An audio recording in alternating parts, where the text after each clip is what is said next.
আসসালামু আলাইকুম ওরহমতুল্লাহি অবরাকাতুহু। প্রিয় দর্শক, আপনারা দেখছেন আলো চূড়ান্ত পথ, সত্যের আলো খুঁজে পাওয়ার সহজ রাস্তা। আজকে আমরা জানব সেই ভয়ঙ্কর ইয়াজুজ মাজুজ আসলে কোথায়। কোরআন, হাদিস আর সাধারণ যুক্তি দিয়ে সহজভাবে বুঝব। ইয়াজুজ মাজুজ নাম শুনলেই ভয় লাগে, তাই না? অনেকে ভাবে তারা জিন, কেউ বলে অদৃশ্য জাতি, আবার কেউ বলে তারা আজও বের হয়নি। কিন্তু ভাই ও বোনেরা, কোরআন হাদিস কিন্তু খুব সুন্দর করে বুঝিয়েছে। চলুন ধাপে ধাপে দেখি, যেন কেউ না বোঝে ফিরে না যান। 1. ইয়াজুজ মাজুজ কারা?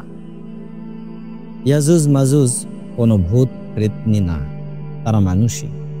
হযরত নূহ আলাইহিস সালামের ছেলের বংশধর, যেমন আমরা ইসমাইল ইসহাক আলাইহিস সালামের বংশধর। তারা ছিল দাঙ্গাবাজ, অত্যাচারী, মানুষকে কষ্ট দিত, সবকিছু লুটে নিত। ঠিক যেমন ডাকাত দল গ্রামে ঢুকে বাড়িঘর লুটে নেয়, মানুষের জানমাল নষ্ট করে দেয়, তেমনি ইয়াজুজ মাজুজ সারা দুনিয়ায় এমন করত। 2. কোরআনের আয়াতে ইয়াজুজ মাজুজ। সূরা কফ 18 নম্বর সূরার 94 নম্বর আয়াতে আল্লাহ তাআলা বলেন, তারা বলল, হে জুলকারনাইন, ইয়াজুজ মাজুজ এ দেশে বিশৃঙ্খলা সৃষ্টি করছে। তুমি কি এমন একটা দেয়াল বানাবে যাতে তারা আর আসতে না পারে? গ্রামের লোকজনের মতো যারা ডাকাত ঠেকাতে গ্রাম ঘিরে বেড়া দেয়, তেমনি ইয়াজুজ মাজুজ ঠেকাতে তারা জুলকারনাইন এর কাছে প্রাচীর বানানোর অনুরোধ করল। 3. সেই প্রাচীর বা দেয়াল কোথায়? কোরআনে বলা হয়েছে, জুলকারনাইন আলাইহিস সালাম 2 পাহাড়ের মাঝখানে বড় লোহার প্রাচীর বানালেন। সেই প্রাচীরের উপরে গলানো তামা ঢেলে দিলেন, যেন কাটা না যায়, পাহাড়ও ভাঙতে না পারে।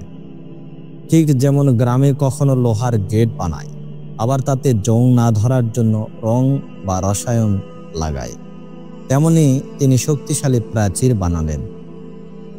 অনুমান করা হয় এটি রাশিয়ার কাছে ককেশাস পাহাড় অঞ্চলে হতে পারে। কেউ বলেন চীনের দেয়ালের মতোই বিশাল ছিল, কিন্তু আসল অবস্থান আল্লাহ ভালো জানেন। 4. ইয়াজুজ মাজুজ আজ কোথায়? তারা এখনো সেই প্রাচীরের পেছনে বন্দী। তারা প্রতিদিন দেয়াল কাটে, কিন্তু আল্লাহর কুদরতে তারা বের হতে পারে না। সহিহ মুসলিম 2937। তারা প্রতিদিন দেয়াল কাটে, সন্ধ্যায় ক্লান্ত হয়ে বলে, কাল এসে আবার কাটব, কিন্তু পরের দিন দেখলে দেয়াল আগের মতো ঠিকঠাক। কিয়ামতের আগে একদিন তারা বলবে, কাল ইনশাআল্লাহ কাটব। তখন আল্লাহর ইচ্ছায় তারা বের হয়ে আসবে।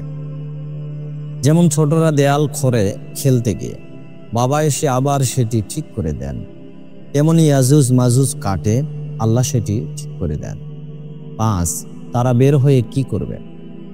সহিহ বুখারী 3346 নম্বর সংখ্যা হাদিস এসেছে, রাসূলুল্লাহ সাল্লাল্লাহু আলাইহি সাল্লাম বলেছেন, তারা পৃথিবীতে ধ্বংস করবে, সবুজ গাছ, ফসল, প্রাণী কিছুই ছাড়বে না।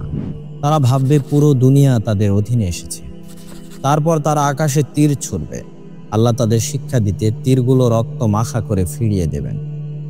যেমন অহংকারী মানুষ ভাবে সে সব জিতে নিয়েছে, কিন্তু আল্লাহ তাকে দেখিয়ে দেন সে কতটা অসহায়, তেমনি ইয়াজুজ মাজুজকেও শিক্ষা দেওয়া হবে। 6.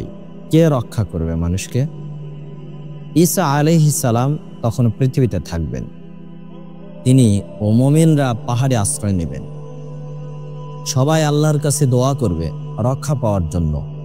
আল্লাহ তাদের গলায় এক বিশেষ কীট অর্থাৎ পোকা পাঠাবেন, যা ইয়াজুজ মাজুজদের ধ্বংস করবে। সহিহ মুসলিম 2937।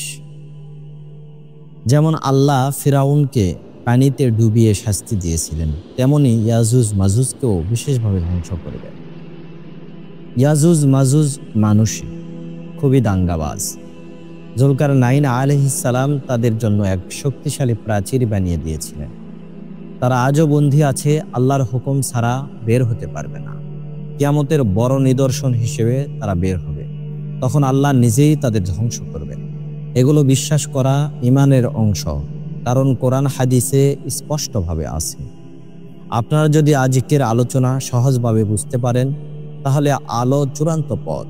চ্যানেলটি সাবস্ক্রাইব করুন, আপনার মতামত কমেন্টে লিখুন যাতে আমরা আপনাদের আরও ভালোভাবে বোঝাতে পারি। পরবর্তী ভিডিওতে আমরা জানব দাজ্জালের সত্যিকারের ফিতনা কিভাবে শুরু হবে। আজ এ পর্যন্তই। সবাই ভালো থাকুন। আল্লাহ হাফিজ। আসসালামু আলাইকুম ওয়া রাহমাতুল্লাহি ওয়া বারাকাতুহু।